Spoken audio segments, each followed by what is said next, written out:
Hello everyone and welcome to the Alpha Design team. My name is Arseny and I'm a video editor.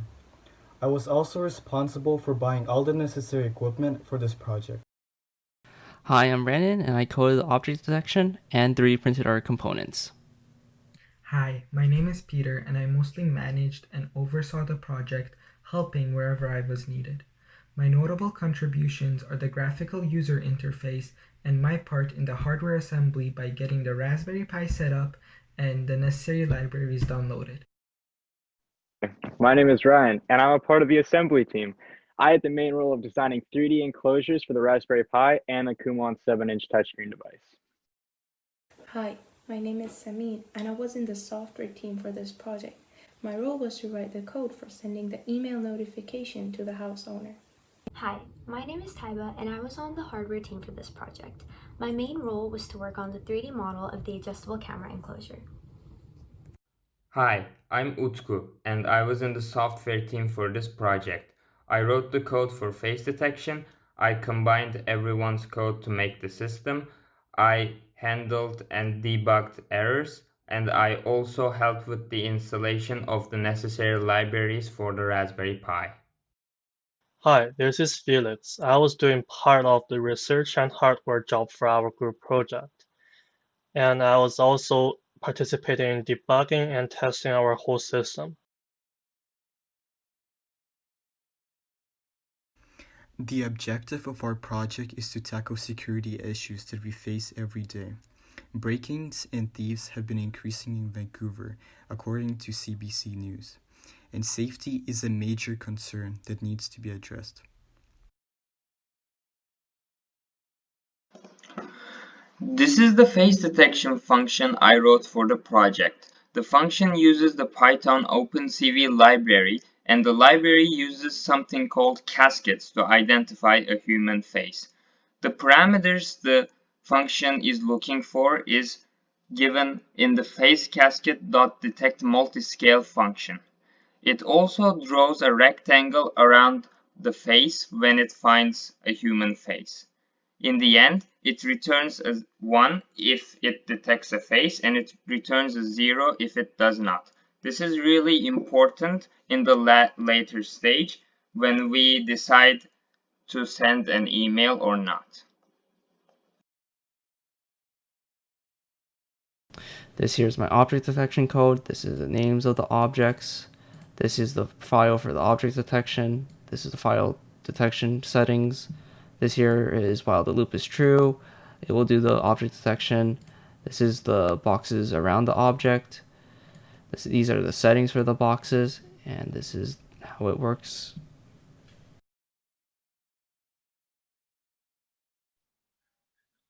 Okay, so to explain how the code works for sending the email, we need to connect to the CSMTP-lib library, and then that allows us to connect to the Gmail server IP using this. And then we have the email address and the password so we can send the email to the person we want. And then as the program is run, when we open the email, we should receive the image. For the GUI, I had to import the takeinter library, and that's how I was able to make the basis of the GUI. I defined two functions, one being the security arm where it would detect the face and it would email the user with the picture that it takes. The other function I defined was the live video feed, and after that I simply had to format the GUI and add two buttons, each button calling one of the functions, and that's how pretty much the GUI works. The system is made up of a Raspberry Pi, a microSD card, the screen, and the infrared camera. How it works is that the camera would be placed above the door and it would detect any number of people that appear in that area. It will then notify the house owner by sending them an email with a picture attached and timestamped.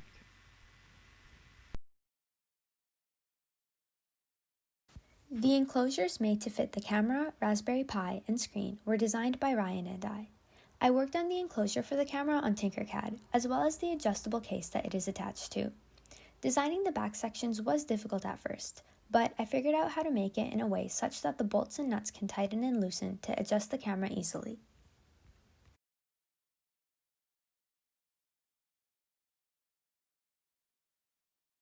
So the enclosure slides into the cover and clicks shut, locking in place. It also has 4 pillars for the 3 frontal ports to fit inside, as well as 4 circular protrusions that allow the Raspberry Pi to be screwed together with the base of the case.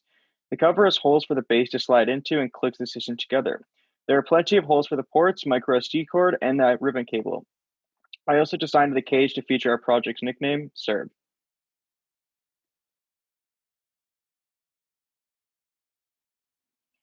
The Kumon 7-inch touchscreen has an interior enclosure that protects the front and sides of the Raspberry Pi while leaving a hole for the screen to be visual. The frontal enclosure also has holes on its side for the HDMI port and the 2 micro SD ports. The posterior enclosure just functions to provide protection to the back of the Kumon touchscreen device. It snap fits into the interior closure, but it has holes as a backup in case the 3D printer malfunctions.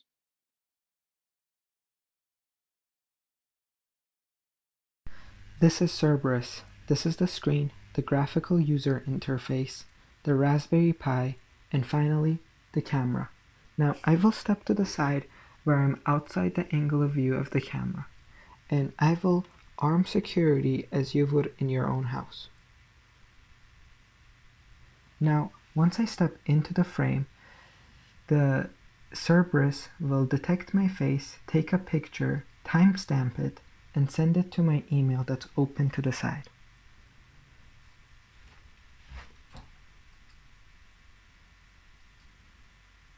Now, any moment now, I should be getting an email saying someone is at my door.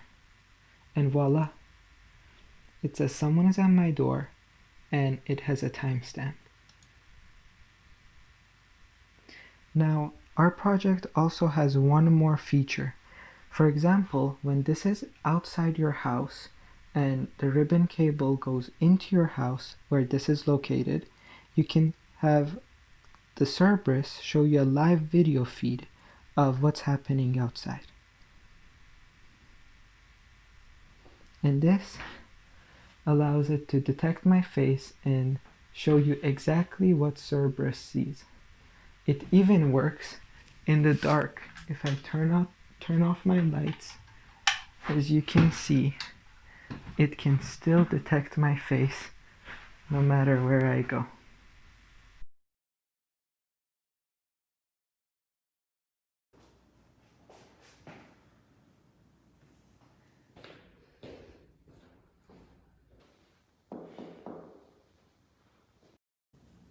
Now walk away.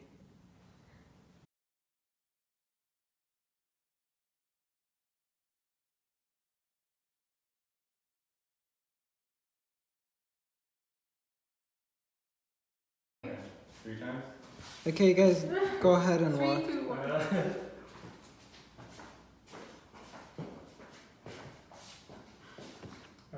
And then you guys can walk off now.